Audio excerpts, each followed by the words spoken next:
আচ্ছা, বাড়িতে যখন তখন কোনো অতিথি চলে আসলে খুবই সিম্পল অথচ ইউনিক কোনো কিছু ট্রাই করতে চাইলে এই রেসিপিটা একদমই কোথাও মিস করো না। একদমই সহজে আর খুবই অল্প কিছু উপকরণ দিয়ে একটা ইউনিক লাঞ্চ রেসিপি শেয়ার করে দেখাবো, আর যেটা তোমরা বানিয়ে যে কোনো কিছু আমিষ সাইড ডিশ দিয়ে ইজিলি পরিবেশন করতে পারো। তো চলো দেখে নেওয়া যাক খুবই সিম্পল রেসিপিটা। তার জন্য সবার প্রথমে 200 গ্রাম বাসমতি চাল নিয়েছি। পরিমাণটা আমি তোমাদের সাথে অল্প করে শেয়ার করে দেখাবো, তবে তোমরা পরিমাণ মতন বাড়িয়ে কমিয়ে নিয়ে নেবে। চালটাকে মেপে নিয়ে এবার এর সাথে পরিমাণ মতন বেশ খানিকটা জল দিয়ে চালটাকে একবার ভালো করে ধুয়ে নেব। যে কোনো ফ্লেভারফুল রাইস যেমন গোবিন্দভোগ চাল, বাসমতি চাল, এগুলো কিন্তু খুব একটা বেশিক্ষণ সময় ধরে ধোবে না, তা না হলে কিন্তু চালের গন্ধটা থাকবে না আর রেসিপিটা খেতেও সুন্দর হবে না। তার জন্য একেবারেই বেশি পরিমাণে জল দিয়ে আলতো হাতে চালটাকে ভালো করে ধুয়ে নিতে হবে। এরকম একটু আলতো করে চালটাকে ভালো করে ধুয়ে জলটাকে ছেঁকে নিচ্ছি। তারপর আরও খানিকটা জল দিয়ে চালটাকে ভিজিয়ে রাখতে হবে প্রায় 10 থেকে 12 মিনিট সময় নিয়ে। ততক্ষণে আমরা একটা মশলার পেস্ট বানাবো। তার জন্য একটা ছোট মিক্সিং জারের মধ্যে প্রথমে অ্যাড করে নিলাম অল্প খানিকটা ধনেপাতা।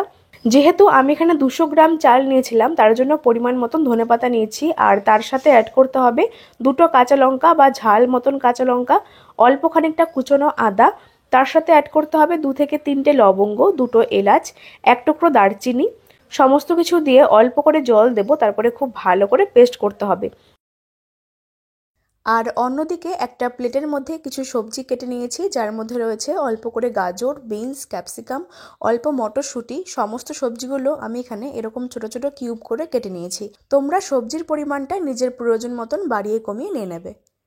এবার অন্যদিকে রেসিপিটা বানিয়ে নেওয়ার জন্য সবার প্রথমে একটা কড়াই বসাতে হবে। তারপর এর সাথে অ্যাড করতে হবে পরিমাণ মতন বাটার আর 2 থেকে 3 টেবিল চামচ রিফাইন্ড অয়েল।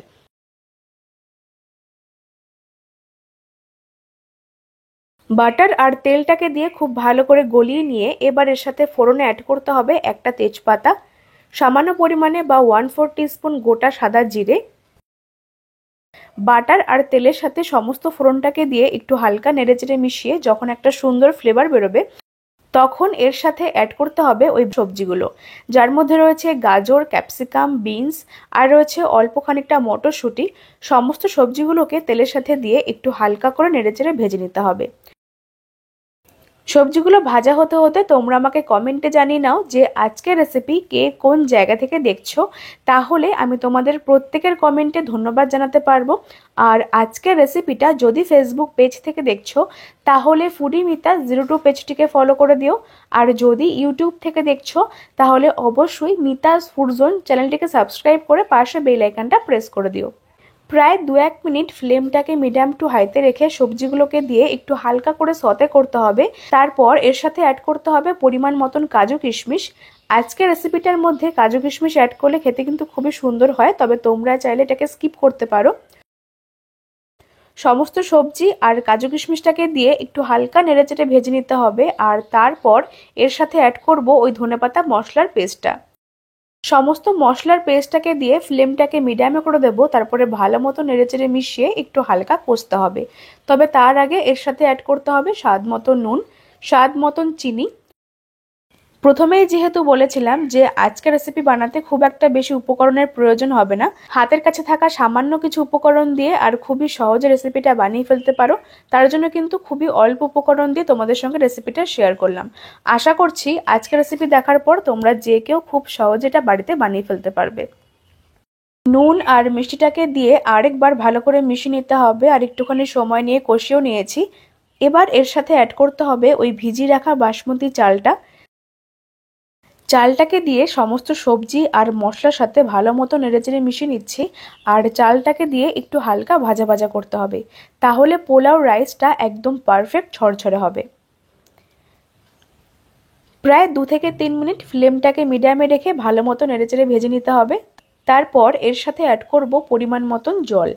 যেহেতু আমি এরকম মেজারিং কাপ মেপে 2 কাপ চাল নিয়েছিলাম, তার ডবল অর্থাৎ 4 কাপ জল আগে থেকে মেপে নিয়ে ভালো করে গরম করে নিয়েছিলাম। সেই গরম করে নেওয়া জলটা এর সাথে দিয়ে সমস্ত কিছু আরেকবার ভালো করে মিশিয়ে নেব। তারপর ফ্লেমটাকে মিডিয়াম টু হাইতে রেখে যখন এটা ভালো করে ফুটতে শুরু করে দেবে তখন ফ্লেমটাকে একদম মিডিয়াম টু লোতে রেখে তারপর ঢাকা চাপা দিয়ে রাখতে হবে প্রায় 12 থেকে 15 মিনিটের জন্য। ততক্ষণে চালটা একদম ভালো মতন স্টিম হয়ে যাবে আর ঝরঝরে হবে।